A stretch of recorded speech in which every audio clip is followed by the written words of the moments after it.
Na današnjem sastanku štaba za vanredne situacije opštine Opovo jedina tema je bila razmatranje i analiza trenutne epidemiološke situacije.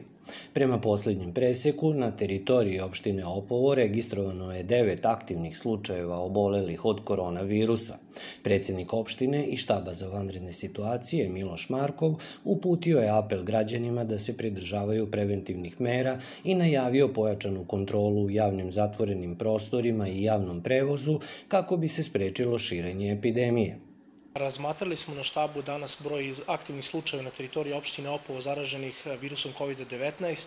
Trenutno imamo 9 aktivnih slučajeva sa tendencijom rasta broja testiranih na dnevnom nivou. U narednom periodu sprovodit će se kontrola ugostiteljskih objekata, prodavnica. Poseban fokus biće i na javnom prevozu, jer neki pokazatelji govore da je veliki broj zaraženih upravo kroz korišćenje javnog prevoza. Ono što je ključ današnjeg sastanka jeste apel građanima da se pridržavaju mera, da poštuju mere, da koriste zaštitne maske i mi ćemo u narednom periodu u sve naše resurse potruditi se da to zaista tako i bude na terenu i da na taj način učinimo da ovaj talas prođe što bezbolnije po građane naše opštine.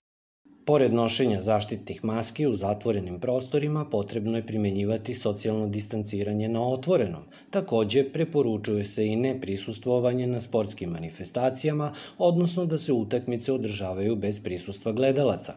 Kako saznajemo, kapaciteti COVID bolnice u Pančevu su popunjeni sa 80%, dok iz Doma zdravlja Opovo poručuju da su kadrovski spremni i da imaju dovoljan broj testova.